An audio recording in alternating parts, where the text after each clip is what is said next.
Good morning बच्चों। जब भी हम कोई चीज़ देखते हैं, याद करते हैं या सुनते हैं तो उसकी छवि हमारे मस्तिष्क पे अंकित हो जाती है। लेकिन अगर उसी चीज़ को हम बहुत अंतराल तक दोहराए ना, उसका पुनर्अभ्यास ना करें तो वह छवि धूमिल हो जाती है। इसलिए पुनर्अभ्यास बहुत ही ज़रूरी हो जाता है। आज हम लोग संज्ञा पाठ का पुनर्अभ्यास करेंगे या उसे रिवाइज करेंगे। आपने पढ़ा था किसी भी नाम को संज्ञा कहते हैं। किसी व्यक्ति, वस्तु, स्थान, जाति, अवस्था या भाव के नाम को संज्ञा कहते हैं। संक्षेप में कहें तो किसी भी वस्तु के किसी भी नाम को संज्ञा कहते हैं।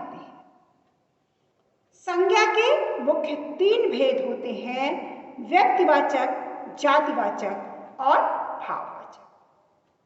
आपने इसे विस्तार से पढ़ा था, इसलिए आज हम इस पर आधारित प्रश्न उत्तर देखेंगे। पहला प्रश्न है, संज्ञा किसे कहते हैं या संज्ञा की परिभाषा क्या है। परिभाषा या किसे कहते हैं, दोनों एक ही चीज है। संज्ञा की परिभाषा है, आप लिखेंगे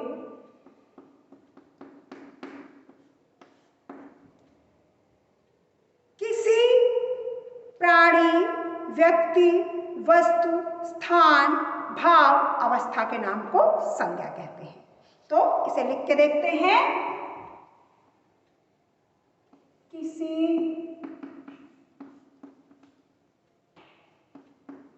प्राणी, स्थान, वस्तु,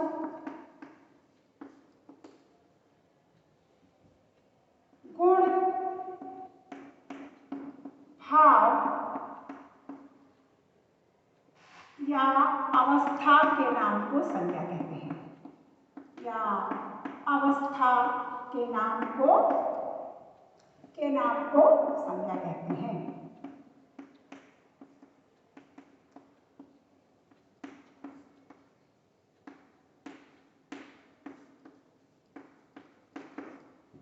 जब भी हम किसी भी चीज की परिभाषा लिखते हैं तो उदाहरण देना इसलिए आवश्यक होता है कि उदाहरण से सब कुछ स्पष्ट हो जाता है।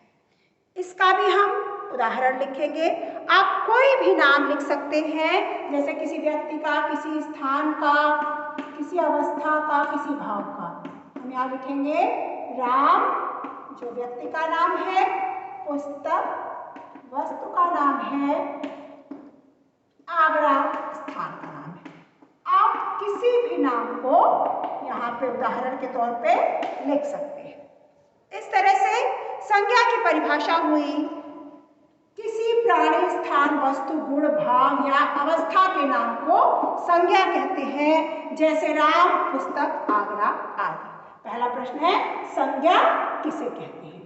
संज्ञा किसे कहते हैं का उत्तर होगा, संज्ञा की परिभाषा ही संज्ञा किसे कहते हैं का उत्तर होगा। दूसरा प्रश्न है, संज्ञा के भेदों के नाम लिखिए। संज्ञा के मुख्य 3 भेद हैं। दूसरा आंसर लिखेंगे, संज्ञा के 3 भेद हैं।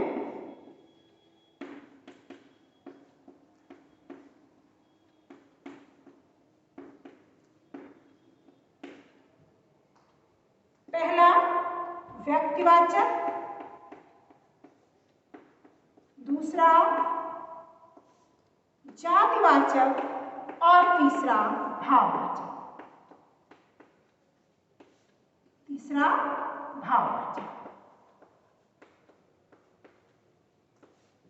यहाँ सिर्फ संज्ञा के भेदों के नाम लिखिए पूछा गया है, इसलिए हम इसके विषय में कुछ भी नहीं लिखेंगे, सिर्फ इनके नामों को लिखेंगे कि व्यक्तिवाचक, जातिवाचक और भाववाचक, ये 3 भेद हैं। इसके बाद तीसरा प्रश्न है, जातिवाचक संज्ञा को उदाहरण सहित स्पष्ट कीजिए। इसमें हम जातिवाचक संज्ञा की परिभाषा लिखेंगे। जातिवाचक संज्ञा की परिभाषा है जिन संज्ञा शब्दों से एक ही जाति अथवा वर्ग के सभी प्राणियों वस्तुओं का बोध होता है उसे जातिवाचक संज्ञा कहते हैं। अब इसे लिखेंगे कैसे हम? तीसरा उत्तर,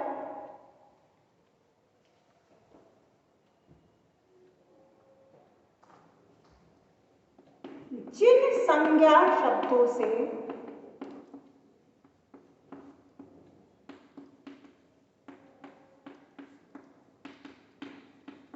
एक ही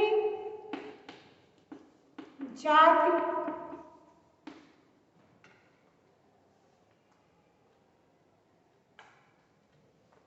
अथवा वर्ग के सभी प्राणियों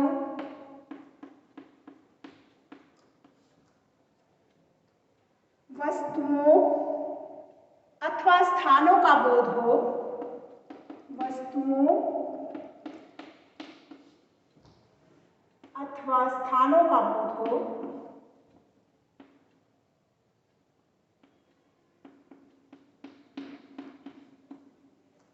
उसे जातिवाचक संज्ञा कहते हैं।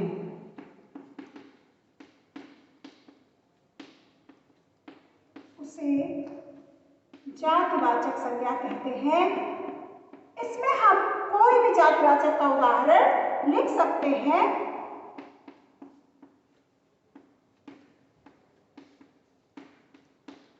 जैसे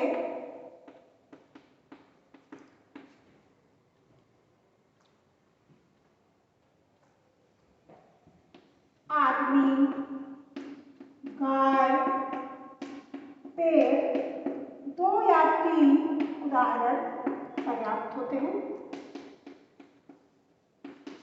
इस तरह से तीसरे प्रश्न का उत्तर हुआ, जिन संज्ञा शब्दों से एक ही जाति अथवा वर्ग के सभी प्राणियों वस्तुओं अथवा स्थानों का बोध हो उसे जातिवाचक संज्ञा कहते हैं। जैसे आदमी, गाय, पेड़ आदि। चौथा प्रश्न है, भाववाचक संज्ञा की परिभाषा उदाहरण सहित दीजिए। संज्ञा के 3 भेद हैं, व्यक्तिवाचक, जातिवाचक, भाववाचक। भाववाचक संज्ञा जिन संज्ञा शब्दों से किसी प्राणी अथवा पदार्थ के गुण, दोष, अवस्था का बोध होता है उसे भाववाचक संज्ञा कहते हैं। इसका उत्तर हम इस तरह से लिखेंगे, जिन संज्ञा शब्दों से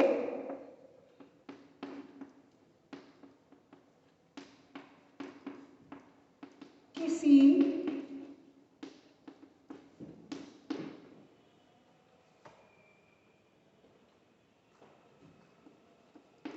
प्राणी अथवा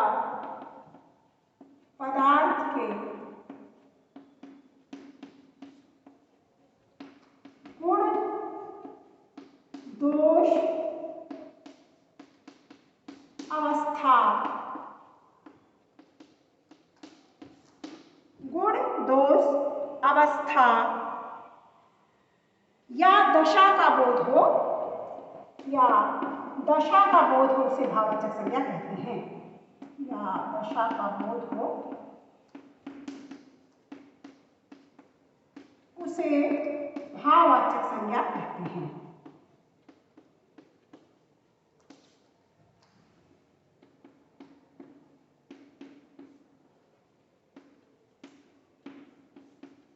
जैसे सुंदरता, बुढ़ापा, सुंदरता, बुढ़ापा आदि।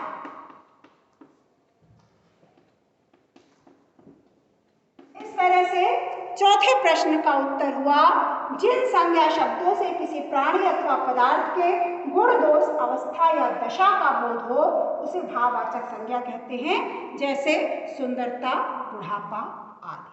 बच्चों, आज हम लोगों ने इन 4 प्रश्नों को दोहराया है। आगे हम इस पाठ से संबंधित और भी प्रश्न और इसके अभ्यास कार्य करेंगे।